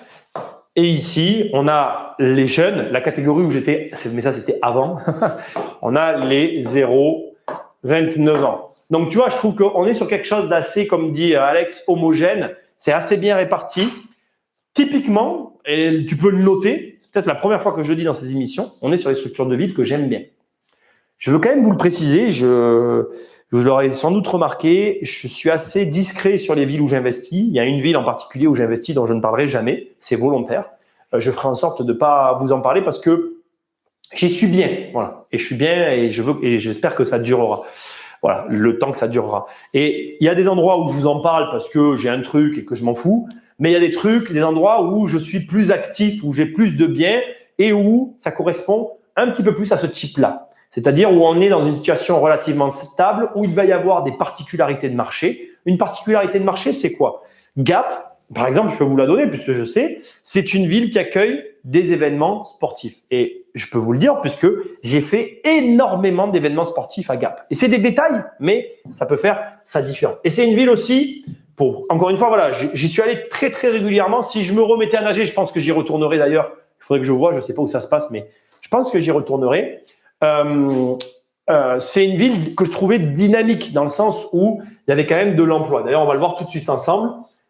Personnellement, là au moment où je vous en parle, c'est typiquement le genre de ville qui pourrait m'intéresser à moi en fait, où je pourrais aller me déplacer et investir. Et c'est pas une question de montagne ou quoi que ce soit. Bon là, tu as la répartition des emplois. Il y a de l'agriculture, bien évidemment. On s'en fout. Je voudrais les revenus. Je vais pas les avoir, tu n'auras aucun diplôme. Je m'en fiche. Les revenus, s'il vous plaît, les revenus de Gap. Hein. Salaire à Gap. Allez, et on regardera l'IFI. OK? Donc, je vous rappelle que à hier, on était sur un salaire annuel médian de 26 000 euros par an.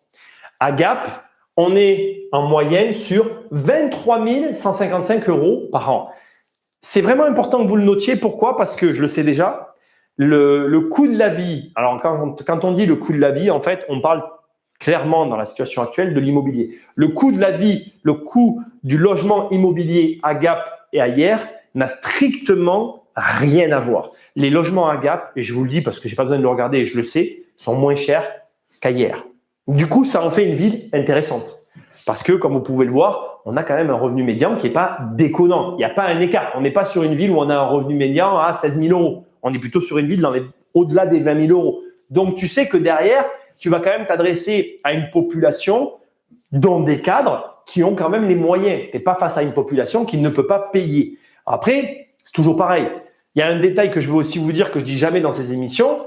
Vous pouvez aller dans la pire ville du monde. La vérité, c'est que partout, vous avez des gens qui ont les moyens de payer. La question qu'il faut vous poser, c'est pas pourquoi vous n'avez pas les bons locataires, c'est qu'est-ce que vous ne faites pas pour les avoir et qu'est-ce qu'il vous faudrait faire pour avoir les locataires qui sont là. Parce qu'en vérité, je retranspose par exemple à mon cas. Moi, je suis locataire actuellement. Quand je vois ce qu'il y a sur le marché, c'est pas ouf. Il n'y a pas une offre locative, même à Nîmes, qui me dit ouais, je vais prendre cette baraque, je vais être bien dedans. Tes pieds sur la chaise, Alex. Et en plus, tu es en train de la salir. Ça va. Quand ça va pour la dernière journée, ça part en biberine. Hein.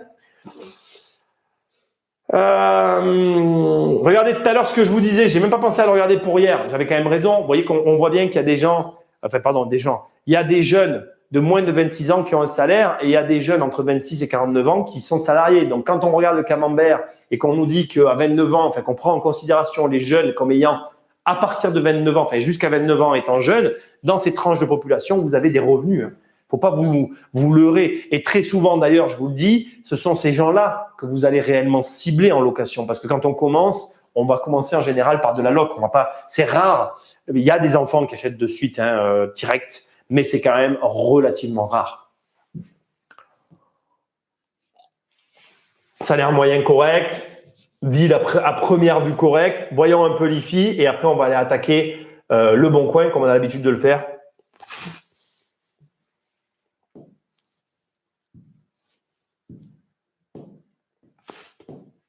Pourquoi ça marche pas? Il fallait que j'enlève ce truc, ça me gênait. Bon, je vois pas là, j'ai un problème. Merci les pubs. Comment c'est possible ça? Ah oui, d'accord.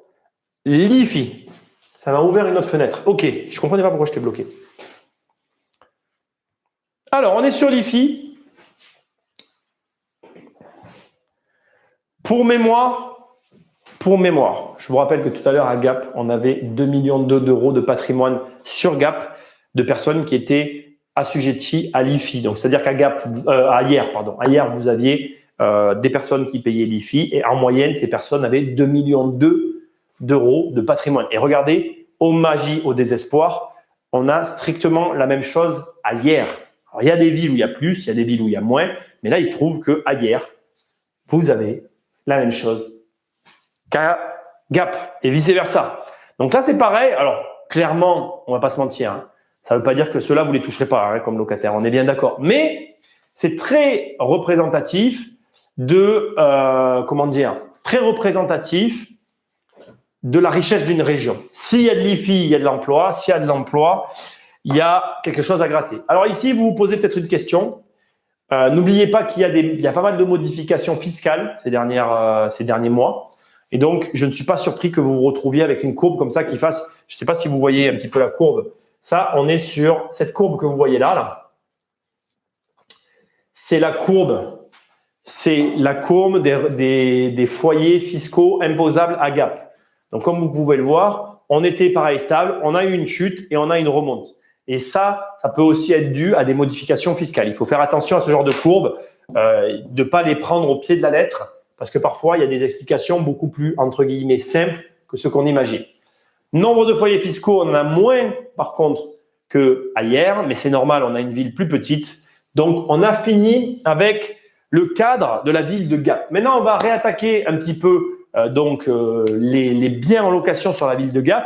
Je vous rappelle qu'on n'a trouvé que 2 immeubles, ce qui est encore pire qu'hier. Hier, on en avait 7, ici, on en a 2. Ce qui veut dire que, à mon avis, on est vraiment sur un marché très intéressant.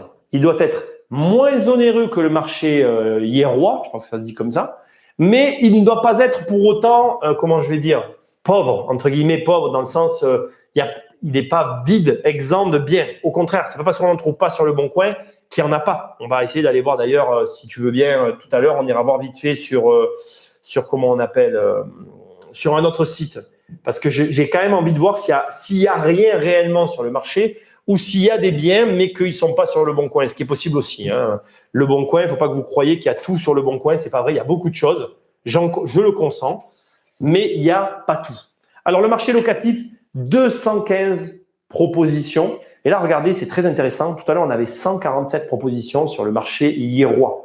Donc, ça veut dire que la ville de hier est plus grande que la ville de Gap, mais qu'elle est plus restreinte en proposition locative. Et ici, c'est plus important. Et on ne parle pas d'une différence de 10-20 appartements, non. Il y a quand même un écart relativement important. Ce qui veut dire que là aussi, je le dis aussi, mais hier n'est aussi pas tant on est sur deux belles villes. Je pense qu'on a ici deux belles villes pour l'investissement locatif. L'une plus abordable peut-être pour les débutants, l'autre plus intéressante pour les confirmés. En gros, je vais aller jeter un œil sur la ville de hier. Mais aussi Gap, parce que voilà. Alors, par contre, voilà, toujours pareil, regarde, le studio ici, il attaque à 220 €. Je te rappelle qu'on était à 300. Il y en avait un à 305 à hier que je n'ai pas sélectionné parce qu'il était à la location la semaine, mais on était à 320, 330. Donc, il y a quand même un écart de 100 € sur le premier prix. Ah, attendez. Alors, peut-être qu'il y en avait à hier, j'ai oublié de faire quelque chose parce que vous savez que Ah, non! Surface, parce que tout à l'heure, j'avais mis un truc, on va mettre 20 mètres carrés et on met comme tout à l'heure 75 mètres carrés. Parce que tout à l'heure, j'avais mis quand même cette règle et là, je ne l'ai pas mise. Ah, regardez, mais quand même, il y a un écart. 171. Donc, j'ai raison. On est quand même sur deux villes différentes. Est-ce qu'on commence au même prix du coup? Parce que moi, les 17 mètres carrés, ça ne compte pas pour moi. Ah, regardez, 315. Donc, on est au même prix. Bon, regardez l'appartement. Alors là, ça sent l'appartement de mamie qu'on a récupéré et qu'on n'a pas voulu rénover. Et on a même laissé les meubles, les tables comme ça, avec du carrelage dessus. Ça fait très longtemps que j'en ai pas vu.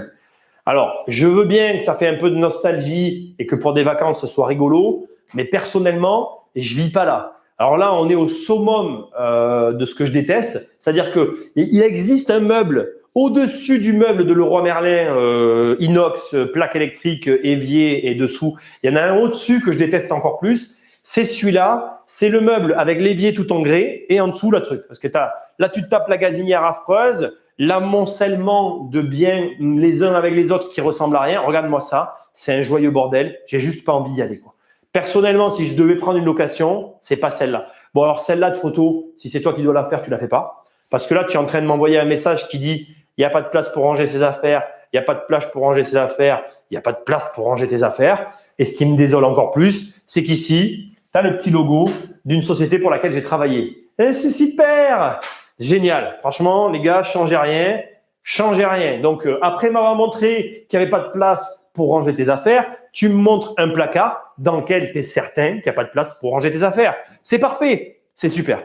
Donc, ce qu'il y a de bien, c'est que fatalement, tu te dis quoi quand tu vois ça? Tu te dis, mais super, si le marché il est plein d'appartements comme ça, mais il faut y aller. Il faut y aller. Parce que là, si c'est que ça, easy. Tu arrives, tu fais du propre, c'est toi qu'on va louer en premier. Tu vas avoir une liste d'attente, les gens ils vont vouloir venir chez toi. Alors attention, deuxième prix, 23 mètres carrés. Ça me surprend. Hein. Je prends les trois premiers pour me faire une idée. Oh, comment ça s'appelle ça? On en a enlevé tous les deux là. Le truc qu'il y a au sol, là, bien pourri là. Mais si, c'est un nom là. Oh là là, tu en as enlevé avec moi, tu t'en rappelles qui?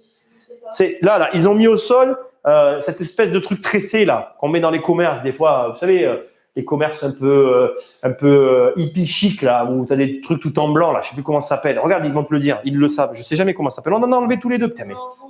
Ouais, c'est ça? Jonc de mer. C'est un jonc de mer, voilà. Donc là, au sol, jonc de mer. S'il te plaît, ne fais pas ça. S'il te plaît. Là, un clic-clac, premier prix, meuble de récup, magnifique. Magnifique, regarde, tu le vois pas, tu pourras pas le voir. Mais là, ici, tu as un interrupteur. Tu sais, c'est les interrupteurs, les vieux interrupteurs blancs avec le cliquet et les deux vis sur les côtés. Magnifique, magnifique, magnifique. Surtout, change rien. Toile de jute. Toile de jute, ouais, c'est ça. Toile de jute, jonc de mer, c'est la même chose. Ah, quelle est belle. Regarde, alors bon. Alors, le compteur, on a mis des disjoncteurs, mais on a gardé le coffre des anciens compteurs à plomb. Donc, super. Non, bref. Et deux petites plaques. Et regarde-moi ça. Alors là, c'est vraiment… Là, je vais te dire un truc. Hein. Là, personnellement, mais même pas j'y vais dans le logement. Je vais t'expliquer inconsciemment les messages que tu envoies à ton locataire. Regarde bien. Donc, tu as récupéré cet appart. Et tu as voulu faire 0 € de travaux. Du coup, au lieu de t'emmerder à payer quelqu'un pour encastrer une plaque électrique, non, tu as fait mieux que ça. Tu t'es acheté une plaque portative que tu as posée dessus. J'ai même plus envie de parler. Et tu t'es dit, bon, je dois avoir une chute chez moi d'un plan de travail, je vais finir de la découper pour la mettre là, ça sera nickel. Mais là, tu es en train juste de me dire, oui, en gros, tu es un gros rapia qui veut sans doute pas mettre un sou dans son logement et si j'ai le moins de problèmes, tu ne feras rien pour moi. Donc, je ne serai, mais alors, juste jamais ton locataire.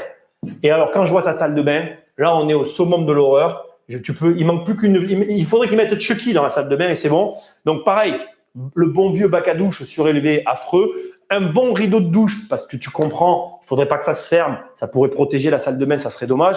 Il a quand même mis, et ça je dois le reconnaître, c'est quand même bien, le cumulus au-dessus des WC, c'est le point positif. Mais là, tu ne le vois pas, tu as le bon vieux lavabo jambage qui est caché là derrière, qu'on adore, avec un espèce de truc qui ressemble à rien, on ne sait pas ce que c'est. Regarde, ici, ça c'est le truc des papiers WC de mes grands-parents. Et je te parle de mes grands-parents dans les années 80. Ils avaient ça. Donc, tu ne l'as même pas changé. Je veux dire, bon, ça coûte 2 euros. Hein. Ça coûte 2 euros. Ça veut dire que tu ne mets même pas 2 euros dans tes locataires. Même pas 2 euros. C'est à la location pour combien?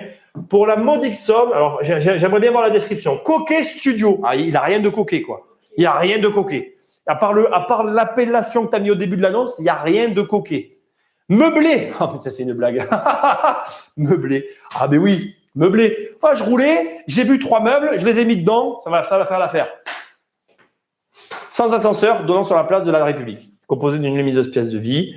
Salle d'eau, là. Super. Donc, super. On va continuer. Là, je vais passer. Je vais un peu avancer maintenant. Parce que là, regarde, le troisième, juste pour te le montrer, le troisième, on est dans la plus ou moins même veine. Il y a eu de la pseudo-rénovation. C'est quand même un peu mieux. Mais on a gardé le grès au sol. Dans le troisième logement, on a quelqu'un qui a fait la moitié des travaux, mais qui n'a pas voulu faire l'autre moitié. C'est moins pire. C'est bizarre. Mais c'est bizarre. Voilà, exactement. Alex a tout résumé. C'est bizarre. Donc, on continue. Je passe. Je suis là maintenant, je le dis à voix haute, à la recherche d'un logement propre. On va se dire les choses, on va y aller directement. Y a-t-il un logement propre? Je ne vais pas le considérer comme un logement propre, mais c'est de loin le plus propre que j'ai vu pour l'instant. Ah, premier logement propre. 370 €, 27 mètres carrés. On est sur un logement d'une bonne taille. C'est sobre, ça donne envie. On est sur notre premier logement propre. Premier. Regarde. Canapé, double canapé, table en verre, il n'y a pas de chichi. Bon, la cuisine, on pourrait la critiquer. Ce que je déteste ici, c'est le frigo posé. On aurait pu continuer. Elle est critiquable, mais par rapport à tout ce que j'ai pu voir jusque-là, on va dire que c'est acceptable. Et là, on a la façade de l'immeuble carrément. Je me pose une question. Entièrement rénové. Studio, on a un premier étage. Donc voilà, c'est pas le rez-de-chaussée, donc c'est bon. Premier logement qu'on voit de propre. On continue. On va passer sur les pages suivantes. On continue. Non. Oh, magnifique. Non,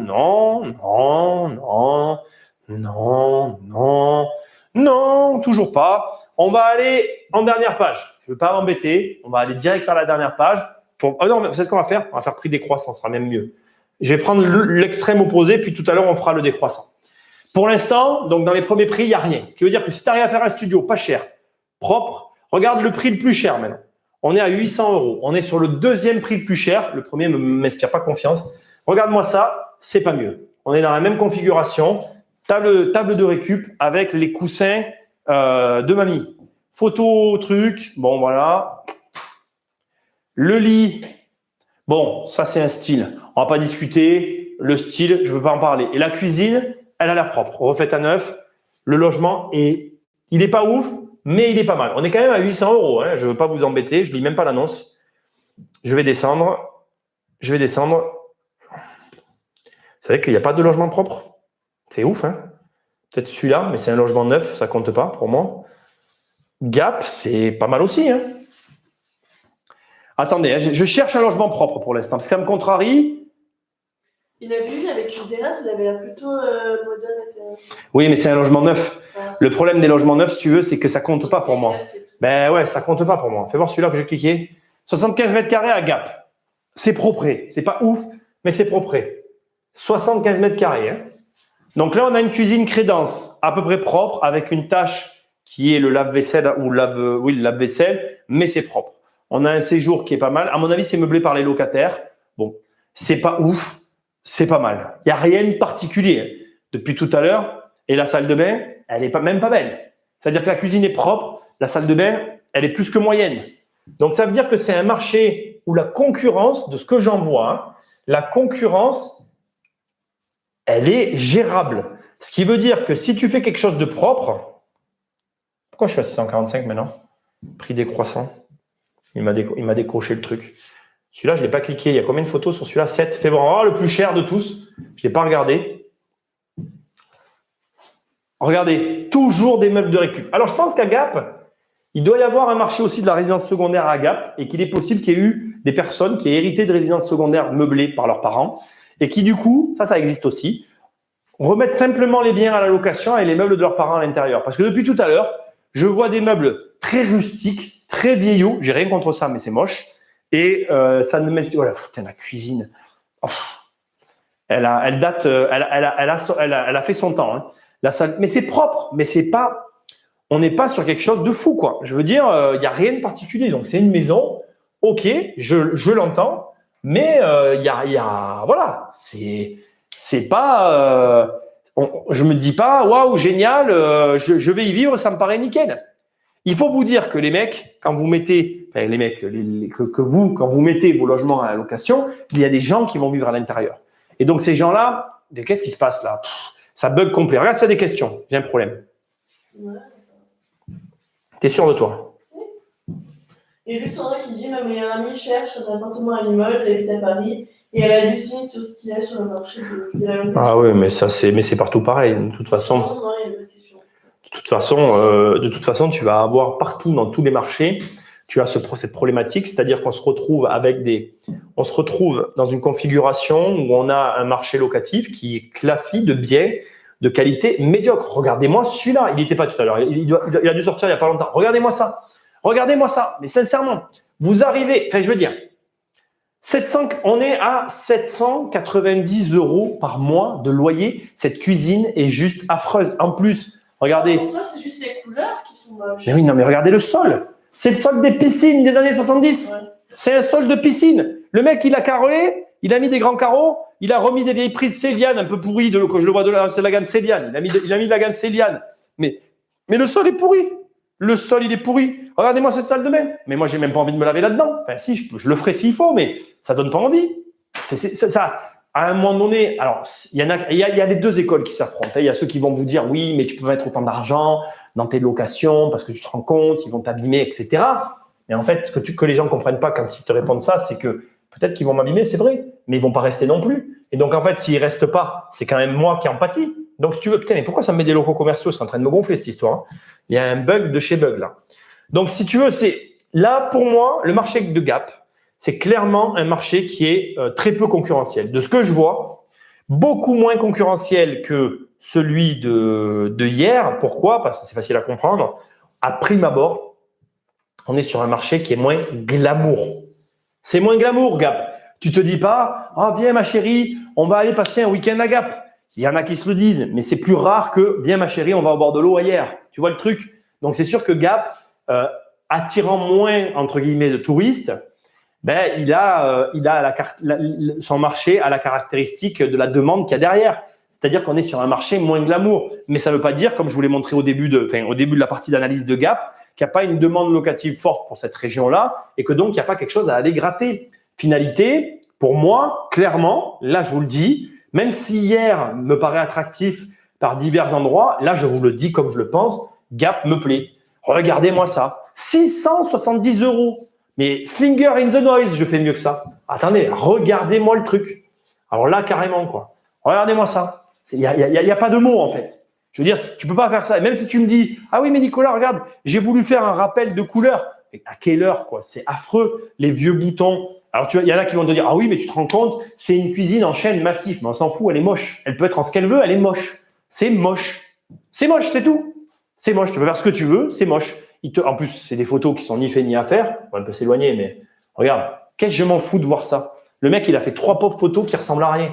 Je comprends pas. Sérieux, Gap, c'est vraiment pas mal. J'ai une question. Vas-y. Tu ne considères pas le neuf comme de la concurrence? Non, parce que le neuf, c'est un marché à part, ça attire une certaine clientèle. La clientèle qui va dans le neuf, sera pas. En fait, pour moi, quand tu fais de la réno de l'ancien, tu vas plus être sur la corde sensible, style le coup de cœur, quoi. En gros, si tu fais bien ton. En fait, on a un énorme avantage dans l'ancien qu'ils n'auront jamais dans le neuf, c'est que le neuf, c'est tous les mêmes logements. Quand tu prends un logement dans le neuf, tu as le logement de ton voisin. C'est tout. Après, tu peux me sortir ça comme tu as envie. Tu as des gens qui me disent non, mais non, la déco. Oui, non, mais d'accord, mais c'est le même en fait. C'est juste le même. Et quand c'est pas carrément le même. Et comme la déco, maintenant, tout le monde va chez Ikea, c'est même pas un argument. Dans un immeuble neuf, tu as 80% de chances de retrouver au moins dans un de tous les appartements un élément Ikea que tu as chez toi en fait. On a tous chez nous des éléments Ikea identiques. C'est OK, je m'en fous en fait. Mais si tu veux, il y a un moment donné, on parle de lieu de vie et les gens, ils ont envie de se sentir bien chez eux. Et parfois, dans l'ancien, tu vas arriver à pouvoir faire des trucs que tu trouveras nulle part ailleurs en fait. Mais qui en plus, c'est super rigolo ce que je suis en train de te dire parce que c'est justement les raisons pour lesquelles les mecs n'aiment pas l'ancien. Je pense très sincèrement que les personnes qui aiment l'ancien comme moi ne sont pas faites pour le neuf, mais les personnes qui aiment le neuf ne sont pas faites pour l'ancien. Et c'est ça qui est génial, il y en a pour tout le monde. Moi, je vis dans une maison neuve. Ma maison, c'est la même que la maison à ma gauche et la maison à ma droite. Très sincèrement, je vais te le dire comme je le pense, ma maison, j'en ai rien à braire. Mais quand je te dis rien, c'est que le jour où je partirai, je serai aussi froid que le jour où je reviendrai. Je ne ressens rien vis-à-vis de cette maison. Quand je te dis rien, c'est rien. Parce que le voisin, il a la même. Et celle d'à côté, c'est la même, mais dans l'autre sens. C'est-à-dire que là où j'habite, regarde, c'est super simple. Oh, tais-toi, toi. Là où j'habite, c'est hyper simple. C'est une maison comme ça, regarde. Ah, mais merde, je vais pas faire ça, on va faire ça, on va faire ça, on va faire ça. Moi, ce qui compte dans la maison, c'est les gens avec qui je vis. C'est pas la maison en elle-même. Ma maison, en fait, elle est comme ça. Je te fais juste le schéma, tu vois. Voilà. Ma maison, c'est celle-là. Donc ici, tu as la porte d'entrée et là, tu as tout le système de la baraque qui est réparti ici. Et bien, en fait, devine quoi? Je suis mitoyen. Ben, celui qui habite là, il a la même maison que moi, mais dans l'autre sens. Qu'est-ce que tu veux que je ressente pour une baraque comme ça? Je ressens rien, en fait. Le voisin à ma droite, il a la même. Le voisin à gauche, les voisins à gauche, en fait, ils ont refait la même maison juste en dessous. Ben, le voisin, en fait, les deux autres maisons en bas, c'est les deux mêmes que les deux nôtres. Donc, tu retrouves celle-là et celle-là de l'autre côté. Donc, si tu veux, ben, le neuf, c'est pas des concurrents, en fait. Les gens qui vont dans le neuf sont des gens qui veulent des trucs carrés. Les gens qui viennent là sont des gens qui veulent une âme. Regarde, ben, tiens, voilà, regarde. Ça tombe super bien. Regarde. En plus, regarde, tu peux arriver à faire des trucs super sympas et qui te donnent envie. Regarde. Voilà, regarde. Celui-là, en plus, il est bien rénové. Regarde. Ça, tu l'auras jamais dans le neuf. C'est impossible et ça a un charme. Tu as des gens qui vont kiffer habiter là-dedans. Alors, il y en a qui vont me dire, ah ouais, c'est pas pratique, tu as une poutre sur la gueule. Oui, pas de problème. Ça veut dire que ça n'est pas pour toi, c'est tout. Ça veut pas dire que ça plaît à personne. Mais tu vois, en termes d'arrangement, de déco, si tu as envie de faire un truc sympa, tu vas avoir un logement autrement différent qu'un logement neuf. Tu n'auras jamais ça dans un logement neuf. C'est impossible. Du coup, c'est pour ça que c'est cool parce qu'il y en a vraiment pour tout le monde. Après, faut-il encore? Et c'est tout le fond du problème. Les émissions que je vous fais là, elles servent à ça. Tu as une matière. En fait, si tu veux, ce qu'il faut que tu comprennes, c'est qu'un logement ancien, ça n'est qu'une matière qu'on te donne. Quand tu achètes un logement ancien, tu récupères de la matière. Et cette matière, tu vas la travailler pour lui donner un aspect qui va plus ou moins attirer une certaine clientèle. Cet aspect, il est dépendant à 100% de toi, de moi, de Alex. Les appartements que j'ai, si je les donne à Alex, ils ne seront pas pareils si elle doit les rénover que ce que moi je vais faire, que ce que ma femme fera, que ce que toi tu feras, que ce que le voisin fera. Et ton travail, c'est ce que je vous dis à chaque fois dans ces émissions, c'est d'arriver justement à donner une âme assez intéressante et assez neutre pour que la clientèle, donc les futurs locataires, ils aient envie de venir vivre là. C'est aussi simple que ça. Et votre travail, c'est de regarder ce qu'il y a sur un marché comme sur celui de Gap, c'est-à-dire rien, nada, walou. C'est le premier appartement sympa que je vois et c'est parce que tu me parles de tout ça, tu vois. S'il y a celui-là aussi que je viens de voir là. Voilà, il y en a deux, trois. Il y a deux, trois beaux appartements et les autres, et encore, il est beau. Moi, je vais pas cliquer dessus parce que j'avais des doutes. Mais voilà, ton travail, c'est au milieu de ce flot d'appartements que je suis en train de faire défiler, d'attirer l'œil d'un mec.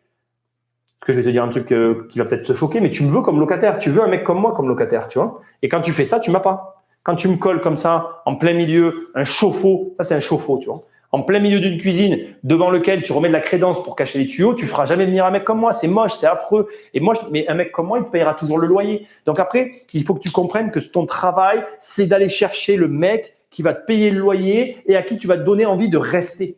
C'est ça que tu fais en fait comme travail. Et donc oui, effectivement, le neuf pour moi n'est pas un concurrent parce que ta matière dans l'ancien à produire un résultat tellement différent du neuf que il y a un seul cas où le neuf est un concurrent, c'est quand vraiment tu as une typologie de logement qui est équivalente et où tu feras pas le poids en fait. Mais tu vas très vite le savoir et quand tu as des logements comme ça dans ton patrimoine, tu balances en fait. Il faut faire attention d'ailleurs à ça. C'est un grand danger, mais bon, c'est encore un autre problème. Mais bref, pour moi, le neuf, ça permet pas d'avoir ce genre de résultat atypique. Tu vois, par exemple, là, vous le verrez, je ferai une vidéo dessus. On va livrer un studio de 40 mètres carrés. Ça n'existe pas dans le neuf, un studio de 40 mètres carrés. Les studios, c'est 20 mètres carrés. Ce qui veut dire qu'Alex, tu vois, tu prends le cas d'Alex qui est étudiante, elle vient ici faire ses études. Nous, on pourra lui proposer un studio de 40 mètres carrés. Elle sera quand même mieux dans 40 mètres carrés que dans 20 mètres carrés. Et l'écart de prix, c'est 50 euros. Donc, pour 50 euros, elle a 20 mètres carrés de plus. Donc, si tu veux, le neuf ne t'offrira jamais tout ça. Et c'est à toi de savoir en tirer parti. Et moi, je suis content d'avoir un logement de 40 mètres carrés parce que je sais qu'il va être loué comme ça, en claquant des doigts. Et je pense même, et ça, je le verrai à l'usage, je pense même que les gens, ils vont le garder l'été pour pas le perdre. Parce qu'ils vont se dire, putain, à ce prix-là, j'aurai rien, j'aurai jamais cette surface. Donc, je vais payer pour garder. Et c'est là où tu rentres dans des bons trucs avec Nimo. C'est que tu as trouvé un créneau dans lequel personne ne viendra te chercher. Voilà. Je pense que j'ai répondu. On arrive à la fin de l'émission. Est-ce que vous avez des questions? Allez-y. Alex. Qui dit Alex, tu vas nous manquer. Ouais. C'est gentil. Moi, je vais m'équiper de ma table. Je vais le faire avec Alex, mais finalement, je le ferai sans elle, puisque là, maintenant, j'ai les dates d'installation du matériel. Je vais commencer à… Là, ce matin, j'ai appelé pour le mur, vous voyez, mais j'ai pas eu de réponse. Je voulais dire, je te l'aurais acheté. Bon, tu t'en vas, c'est fini pour toi. Ah. Bonjour, que pensez de la concurrence émergente des logements Pinel dans ville? En général, les locataires sont soumis à conditions. C'est quoi un logement Pinel? Pinel, c'est une loi. La loi Pinel, c'est une loi qui permet de faire bénéficier d'avantages fiscaux aux propriétaires et d'avantages. Et aussi, dans le Pinel, tu peux avoir certains avantages pour les locataires. Je ne connais pas tous les détails au niveau des locataires, je connais plutôt les avantages au niveau des propriétaires. Moi, je n'ai pas d'avis sur le Pinel parce que le problème du Pinel, il est le même que tous les problèmes des programmes neufs. C'est que la vérité des programmes neufs, c'est qu'il y a très peu de bons programmes neufs. Il y en a encore, attention, je crache sur rien en fait. Mais le problème des programmes neufs, c'est que la vérité des programmes neufs, c'est la suivante. Regarde, je vais te la donner de suite. Elle est pas inquiétante à mes yeux en fait. C'est que pour moi, on est dans le 80-20 typiquement. Tu as 80% des programmes neufs qui valent pas ceux qu'on te les vend, essentiellement à cause de l'emplacement. Ça s'écrit comme ça, j'ai un doute, tu le sais. De quoi? Merde, j'ai mis le pied dessus, c'est ta faute ça. Tiens, débloque-le-moi là, ta tête. J'ai toujours un doute, moi, tu sais, et voilà, en gros, normalement c'est comme ça que ça s'écrit, je ne veux pas faire de faute. J'ai toujours un doute sur ça. Voilà, c'est ça. Pour les locataires, tu as 80% qui sont en gros mal placés et 20% qui sont au top. Et l'enjeu, si tu veux, quand tu achètes du neuf, c'est d'acheter les 20% qui sont au top. Bien évidemment, tu le sais et je ne te l'apprends pas, ces 20% pour les avoir, c'est plutôt dur parce que généralement, ils se vendent très vite. Du coup, toi, tu te retrouves sur des programmes où il y a une grosse concurrence à l'achat, mais ça vaut le coup de les payer parce qu'ils ont le bon emplacement. Non, le Pinel, pour moi, c'est comme ça rentre dans le cadre du neuf, hein, c'est ce que je te disais tout à l'heure, c'est-à-dire que c'est en soi, c'est pas un problème dès l'instant que tu es en mesure d'être sensible. Il faut que tu aies une sensibilité envers ton patrimoine et aussi une sensibilité et aussi une neutralité. C'est-à-dire que ça rejoint un peu ce que je vous disais tout à l'heure sur la valorisation. Tu as des gens, ils ne sont pas neutres avec leur patrimoine. Ils ont l'impression que leur patrimoine il vaut beaucoup plus que ce qu'il ne vaut réellement. Et donc, en fait, la réalité derrière ça, c'est que si tu as la sensation que tu détiens une pépite et que tu n'es pas assez attentif à ce qui se passe sur ton marché, spécifiquement autour de ton bâtiment, effectivement, le neuf, ça peut devenir un problème. Mais ça, après, il n'y a personne qui peut t'aider là-dessus. C'est à toi de développer la compétence dont je parlais tout à l'heure, c'est-à-dire cette compétence qui est de bien connaître tes biens, de bien savoir leurs points forts, leurs points faibles et d'en tirer parti, quoi. J'essaie d'éviter de casser le truc. Le Pinel haut, c'est encore mieux sans intermédiaire. Ah oui, le Pinel sans intermédiaire, c'est mieux. Mais il faut de la monnaie. Il y a des questions ou pas? Non. Toujours par rapport au Pinel, ce que je vois, moi, c'est la concurrence des loyers qui sont assez bas pour une qualité de logement neuf avec terrasse et bien isolé. Ce que je vois, moi, c'est la concurrence des loyers qui sont assez bas pour une qualité de logement neuf. Avec terrasse bien isolée. Oui, mais si tu veux, c'est que ce sont des concurrents, mais selon comment toi aussi tu rénoves et tu entretiens tes biens et ce que tu fournis comme qualité, moi, la qualité, elle rentre jamais en considération, en fait. Mes logements proposent une qualité parfois même supérieure à celle qu'on trouve dans le neuf. C'est à toi. Après, ça, c'est... Mais on en revient au même. On en revient à tout ce qu'on regarde depuis le départ. C'est-à-dire que la problématique, c'est quel est l'argent que tu es prêt à mettre dans tout ça. La vérité, elle n'est pas belle. C'est qu'il y a beaucoup de gens qui ne sont pas prêts à mettre beaucoup, en fait. Mais c'est normal aussi, je le comprends. Il y a une dimension de rentabilité. Je ne suis pas en train de vous dire qu'il faut faire des logements qui coûtent une blinde. Mais je suis quand même en train de vous dire qu'il y a un juste milieu à trouver entre la rentabilité et, de notre côté, la qualité livrée des produits. Vous avez vu, ça s'est calmé mes allergies. Bon, allez, on arrive au bout. Merci à tous. Demain, donc, il y aura un live. Je pense qu'on va parler de la CAF. Je pense que vendredi aussi, il y aura un live. Et on aura une vidéo la semaine prochaine. Merci à tous d'avoir été ici. Dernier live de Alex. Oui. Tu as quelque chose à dire? Non, au revoir. Au revoir.